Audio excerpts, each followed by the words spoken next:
Good morning, good afternoon, good evening, wherever you're watching. The channel's called Ratchet. My name's Andrew, and on today's episode, I'm going to be running you through the highs and lows of rebuilding someone else's project. Run the title. Welcome to the channel if you're new. If you're not, thank you for tuning back in. Make sure you hit the like and subscribe button below so you don't miss any future episodes that I do release. Like I mentioned, I'm going to be running through the highs and lows that anyone battles with when it comes to project cars, whether it's one you're building yourself from scratch or in my case it's one you've picked up from someone else. This week has been, it's not been a bad week, but it's been a bit of a drag.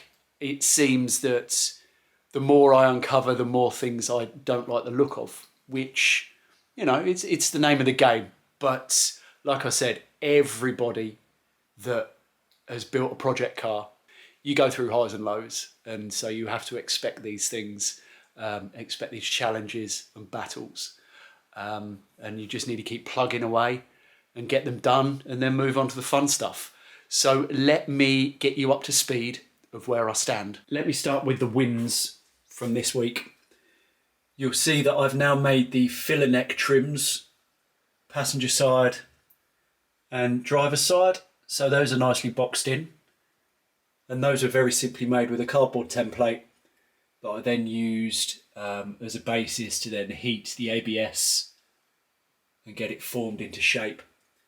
It's just held in with a couple of Clecos, but you'll see where I'll eventually use screws with riv nuts, just so they're easily removable should I need to access the filler necks. So the filler neck trims were a couple of nice easy parts to make up, mainly because I wasn't trying to cover up or work around anything that had been done before, so I could make them basically as I wanted. So they came together really nice and quick. So that was an item ticked off the list. Something that has been a bit more work than first envisaged is the rear bulkhead panel for the engine access. Let me show you why. So what you're looking at here is the rear bulkhead access cover supplied by Tornado. You'll see the bulge on the front, which is necessary due to the location of the water pump. Initially, when I had removed this from the car, cut to the footage of me doing that.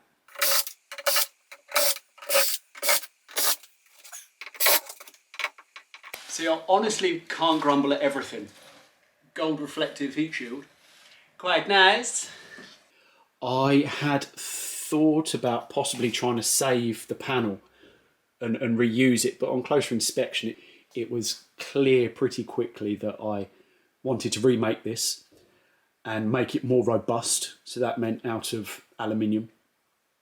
So what I did do was cut off this bulge. Like I say, it's just a fiberglass piece, and then underneath that was an alloy skin. I'm not sure who did that at what point.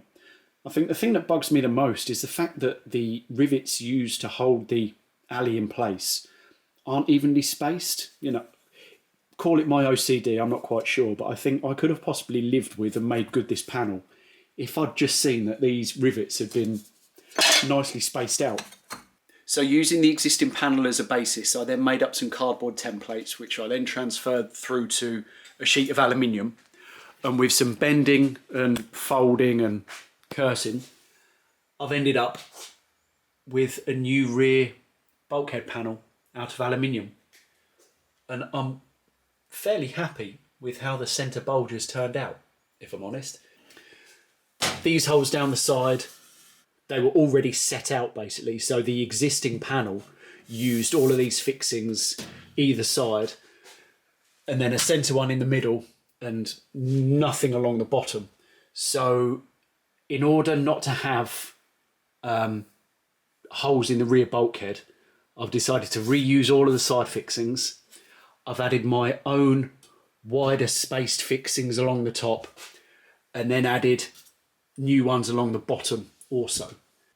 Now the full and proper way to redo this panel would be completely start from scratch, to do away with any holes that I didn't actually want to use. So with a project like this, it's a constant battle of how to improve things to a certain standard with also delivering a standard that I'm going to be happy with in the end. So this panel was a real battle because I know it's not exactly how it should be, but working with the parameters and not doing a full strip down, this is what I've ended up with. And that goes for the next area that I'm going to show you. Finally, what you'll see is the new plate that I've made to cover over where the old heater pipework used to run along the inside of this sill. So what I did, you'll see this panel's quite large. So what I did is I cut all of the bad out, including the position of the shift linkage, regularised the hole nicely, like I did with the steering column surround, trying to reuse original fixing holes. So these were already here. I drilled out the rivets and then reused the holes to fix the new plate too. Again, so I wasn't making holes upon holes in the back panel. So that's why it's turned out as large as it is. The true and correct thing to do would have been to remake this whole back panel just for this one simple area.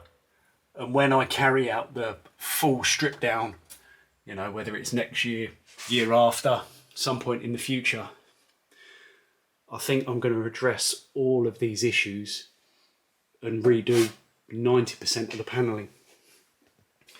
Likewise, what you'll see, I'm also going to be battling with, where the old coolant pipe brackets were riveted in place, I'm now left with a whole heap of holes. Now I can reuse some of those when I make the new ABS plastic cover to cover the brake and clutch line, but there's still going to be, you know, 90% of these holes redundant. So whether I just bang some rivets in there to make them watertight, I'm not quite sure at this stage. But again, the correct way of making good would be remove the panel in its entirety and remake it from scratch. That basically concludes this episode. I know it's been a bit of an oddball, been a bit of a moany one, but I hope there has been some interest. If you do like what you have seen, make sure you hit the like and subscribe button below. Leave a comment, send me a hug. I'm sure the next episode is going to be filled with much more positivity as I keep cracking on with the interior for a change. Evil thoughts have crept into my head about making these straight pipes, angle my finger right, making the straight pipes for the V8. So whether I get some pipe sized up and on order, who knows, possibly. It'll just be nice to have a break, I think. So I will catch you next time. Be sure to check out all of the old episodes to get yourself up to speed as well. And I will see you next time.